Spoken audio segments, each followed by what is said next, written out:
Welcome back once again. एक और सवाल है हमारे पास, ये भी इलेक्ट्रिसिटी को हीट से कनेक्ट करने वाला क्वेश्चन है। ऐसे क्वेश्चंस कंपटीशन में बहुत आते हैं जो क्वेश्चन दो दो तीन तीन टॉपिक को मिला के अगर बनाए जाएं, जैसे यहाँ हीट भी यूज़ हो रही है और करंट भी यूज़ हो रही है, मैग्नेट यूज़ हो हीट यूज़ हो, मैग्नेट हो करंट हो, ये जो कॉम्बिनेशन वाले सवाल होते हैं ये कंपटीशन वालों को बड़ा पसंद आता है। आप लोग जब इसको क्या करिए यूट्यूब से अगर बाय द वे, तो पहले आप ऊपर जो वीडियो उसमें डाला मैंने थंबनेल में, उससे आप प्रयास करिए एक बार, ना हो तब सोल्यूशन को देखा करिए। आइए क्वेश्चन की बात करते हैं। हमारे पास एक प्रश्न इस तरह है, एक बर्तन में लगे 220 वोल्ट तापक, तापक मतलब हीटर, बर्तन में एक हीटर लगा है, केतली वगैरह नहीं आते हैं आजकल इलेक्ट्रिक वाली, तापक का प्रतिरोध 55 ओम है। देखो वोल्ट कितना है यहाँ पर सवाल में हमारे 220 और रेजिस्टेंस कितना है 55। सवाल करें यदि उत्पन्न ऊष्मा का 25% व्यर्थ हो जाए, कहीं बेकार जा रही होगी, हवा में निकल जा रही होगी, साइड से बर्बाद हो रही होगी, 25% अच्छा व्यर्थ हो गई तो यूज कितनी हुई 75%, 25% बेकार हो गई तो तुम्हारे काम की कितनी बची 75%, यही तो इस्तेमाल होगी। अच्छा तो 2 लीटर जल का मात्रा कितना दिया है 2 लीटर, कितना दिया है 2 लीटर जल को, जिसका ताप 10 डिग्री सेल्सियस है, उस जल का जो टेम्परेचर है शुरुआत का वो कितना है 10 है, और उसको 100 तक हमें गर्म करना है और टाइम निकालना है। मुझे क्या निकालना है टाइम। देखिए एक बात सुनिए, सबसे पहले हम हीट की मात्रा को निकालेंगे, उसके बाद आगे क्वेश्चन करेंगे। तो देखिए पहले हम पता करते हैं उत्पन्न ऊष्मा। क्या पता करते हैं भाई जी, उत्पन्न ऊष्मा। सबसे पहली चीज विद्युत परिपथ से जो ऊष्मा उत्पन्न होती है ना, वो कार्य ही है, जूल में निकालते हैं पहले। तो देखिए अभी पीछे एक फॉर्मूला हमने पिछले क्वेश्चन में भी डिस्कस किया था, W=VIT, कई फॉर्मूले बने थे याद है, VIT एक बना था, V=IR रख दिया था याद है, तो I²RT बना था। अगर I को V/R रख दो तो क्या बन जाएगा, देखो V²/RT। हमें जो क्वेश्चन में डेटा उसके हिसाब से फॉर्मूला उठाना है। हमारे इसमें देखो एक डेटा जो दिया है वो V और R दिया है कि नहीं बताओ, तो हम V²/RT लगाएंगे। कौन सा फॉर्मूला लगाएंगे यहाँ पर, V²/R और T ये लगाएंगे। तो V² तो 220 दिया था, तो 2 बार इसको लोगे कि नहीं लोगे बताओ। रेजिस्टेंस सवाल में कितना दिया है देखो 55, और समय बोला है नहीं, समय तो निकालना है, तो समय हमें पता नहीं, हमने अज्ञात समय ले लिया T, ये तो पता करना है। तो देखिए ये जूल में आ गया है, लेकिन चूंकि हमें इसको ऊष्मा की तरह इस्तेमाल करना है तो चाहिए किसमें, कैलोरी में। जो इसको थोड़ा कट कर लो, देखो 5 से कट कर दो या 11 से कट दो, 11 5 जा होता है ये कि नहीं बताओ, 11 2 जा 22, 5 1 जा और 5 4 जा, तो 220 × 4 × T इतना बचेगा कि नहीं बताओ। ये जूल है। कैलोरी में अगर पता करना हो देखो, तभी इसको ऊष्मा बोल देंगे कैलोरी में। तो कैलोरी में जब निकालोगे तो 220 4 और T और अपान में कितना आएगा 4.2, ये कैलोरी बन गई।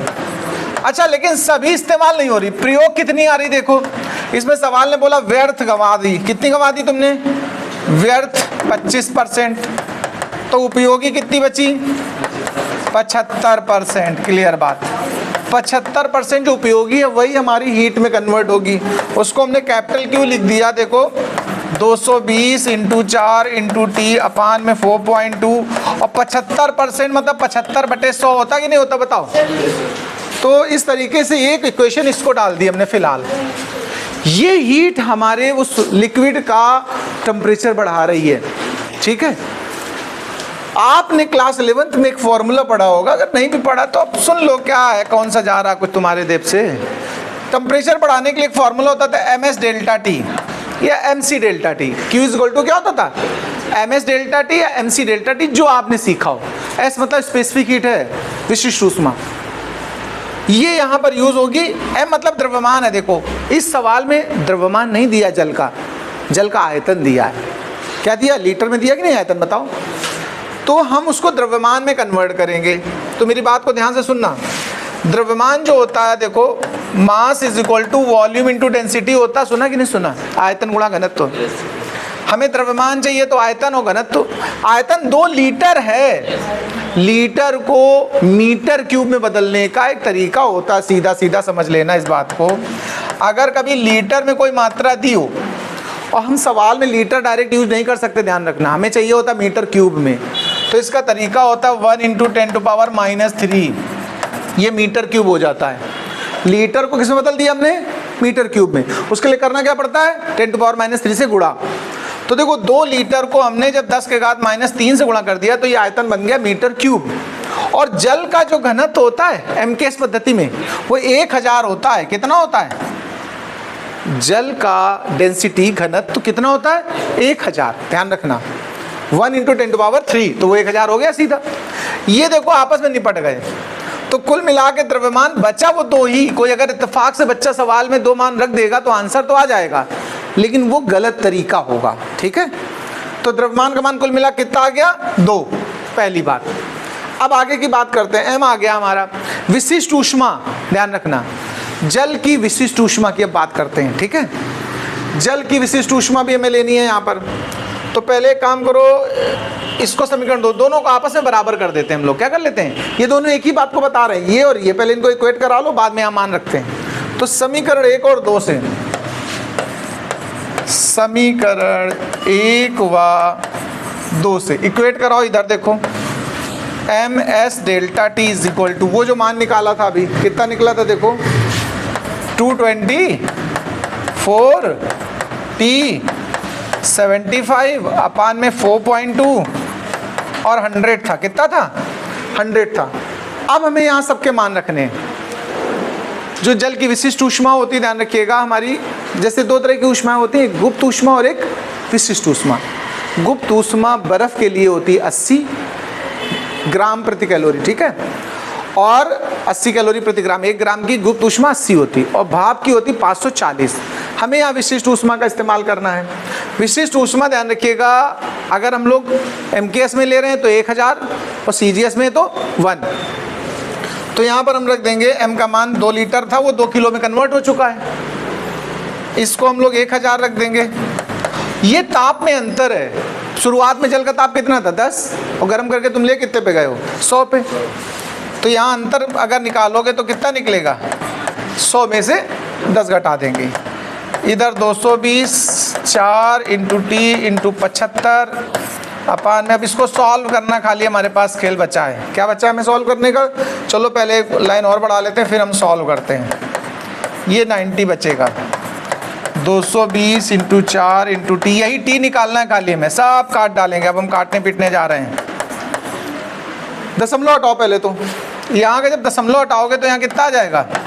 10। एक अंक पे दशमलव था कि नहीं था बताओ? अब पहले यहीं के ऊपर नीचे पावर निपटा दो। देखो 1 2 दोनों पावर निपट गए। T को छोड़कर सब उधर ले चलो। देखो T = सब उधर ला रहे हैं। 2 × 1000 × 90 अपान जो यहाँ पर ऊपर मान है सब नीचे भाग में आएंगे। 22 × 4 × 75, ये नीचे वाला ऊपर जाएगा। 42 हो चुका है, दशमलव हटा चुके हैं। अब केवल इसको तुम्हें सॉल्व करना, जरा सॉल्व करके बताओ।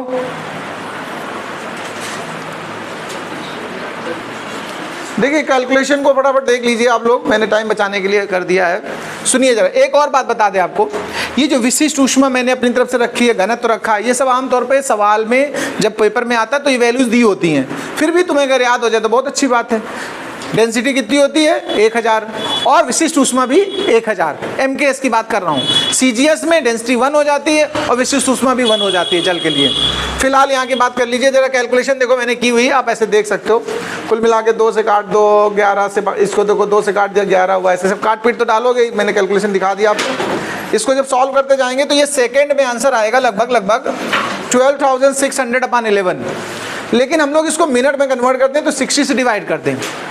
जब आप 60 से डिवाइड कर दोगे, सॉल्व कर गए, आप यहाँ पर पहुँचेंगे, ये अप्रॉक्सीमेट इतने मिनट आंसर आ जाएगा। किसमें आएगा? ये मिनट में निकाल दिया। आप चाहें तो सेकंड में छोड़ सकते थे एग्जाम में, लेकिन हम लोग मिनट में इसलिए चेंज किए हैं कि थोड़ा देखने में अच्छा लगे।